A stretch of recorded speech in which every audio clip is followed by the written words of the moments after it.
you are the founder and the principal of Kennedy Communication Studio. It's been now 3 decades since you have taken this up, and a Toastmaster for almost a decade and a half. Can you tell us how Toastmasters in particular helped or even added more value to what you've already been doing? Well, clearly, as I just stated, the job in Midtown Manhattan, I mean, come on, I'm a figure skater who ended up with this fabulous job. But let me tell you the little story of when I got invited to speak at this conference in New York City, 5,000 people. It was a Chinese organization. So there was this side of the room was going to be all Chinese speakers, and this side of the room was non-Chinese speakers. Now, when I got that job, I always said yes. I'm one of those people, I say yes, and then I figure out how I'm going to do it. So I thought, how am I going to do this? And that was when it hit me, my mom, Toastmasters. So I joined, and I had a mentor. And the very first day I went to see him, he said to me, okay, it was an hour speech that I was to give. He said, give me this hour speech in 3 minutes. Mm-hmm. 3 minutes. I said, no. I said, you don't understand. It's an hour. He said, I understand perfectly well. Give it to me in 3 minutes. I was all uppity, like, I don't think I can do that. I was really thinking, like, this guy's got his head's about to fall off. He's crazy. And he said to me so sternly, if you can't give an hour keynote speech in 3 minutes, you have no right being on the stage. Oh, He said, you have to know. He was a Toastmaster. Best lesson I've ever learned. You have to know. It's a common expression now, but in 1995, it wasn't. The most important thing is to always keep the most important thing the most important thing. And I looked at him. He said, know your message. What is your message? Give me your message in 3 minutes. If you can't do that, you have no right going to New York. Okay. But I did. And I got there. Of course, it wasn't a Toastmaster in sight, so there was no Toastmaster of the day. There were no timers. They were running late. I was the second to last speaker. This person that spoke after me was the grand poobah of the whole thing, the big guest speaker. And this woman tapped me on the shoulder and she said, Paddy, we're really running late. Do you think you could give this speech in 20 minutes? And I said, yeah. Of course, I was kind of freaking out, but the most important thing is to keep the most important thing the most important thing. So I said yes. And then she came up a few minutes later and she said, we're in so much trouble. Do you think you can do this in 10 minutes? I mean, there's 5,000 people. It's the Jacob Javits Center. I'd never been to New York in my life. And I turned to her with the confidence I didn't even know I had. I said, I can give this speech in 3 minutes. She said, oh, thank God, thank God. So I got up there and I gave the nutshell. And when I finished, people clapped and they wanted more. So I went to the 10-minute version. And then I went to stop because I thought, the big guy's coming on after me. I got to be respectful. But they said, no. And they clapped. And then they tell the interpreter's standing right beside me here, interpreting into Chinese as my first ever big speaking thing. I mean, it was just so bizarre. And they told him to go. Mm-hmm.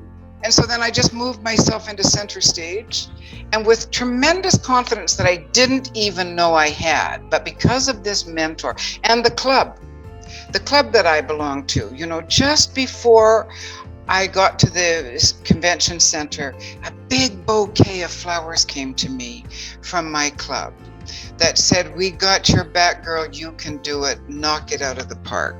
And so, how has Toastmasters helped me? Mm-hmm. Toastmasters got me on the world stage. Toastmasters got me into one of the best jobs in New York City. Toastmasters got me to the Middle East. Anybody who doesn't understand the value of Toastmasters is missing the major part. It's not just the support, the transferability of skills, all of that. I mean, it's, to me, the best bang for your buck, as they say, the best value for your dollar that you're ever going to find. And it's, as I say, it's not just the skills. I remember at a world convention, Nagaraja Rao from India saying, he was running for second vice president. He said, does Toastmasters sell leadership? Does it sell communication? No, it sells confidence. And I was like, yes, because that's really what is the best product of Toastmasters. That's how we take the leadership. when we don't have any experience. That's how we get up on those stages and speak. It gives us confidence and the support. Wherever I go in the world, I always find a Toastmasters club. Doesn't matter where it is. And I have friends.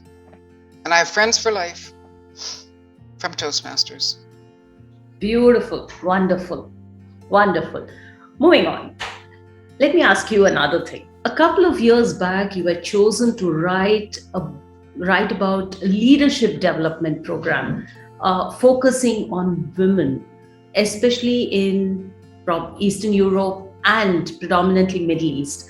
So what were your prime areas of focus, and was it well received? How was the response? I'm very proud of that program. I'm still in touch with those women. Many of them have gone on into Toastmasters, have been district directors. One of them has now put in her name for international director. So what I did was, I was asked, women in Europe were not stepping up for leadership. And I thought that was odd, because I always think that Europe is, ahead kind of North America.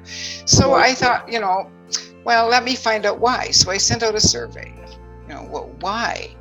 And I'm telling you without fail, I don't know enough. I'm not smart enough. I don't have enough time. I don't have enough experience. Not enough, not enough, not enough, not enough. So I wrote a leadership program for women called You Are Enough.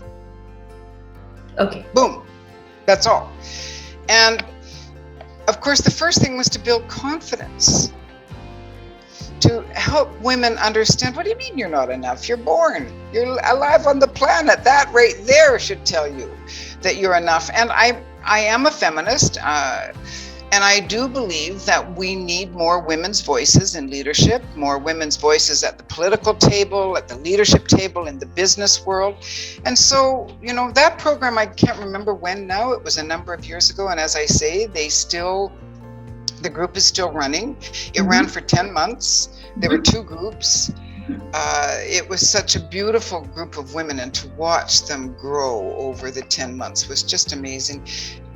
Confidence, and we did a lot of work on confidence. Delegating. Women are not good delegators, and a good leader has to be able to delegate. My mom, one mistake my mom made was, she said, if you want anything done properly, you have to do it yourself.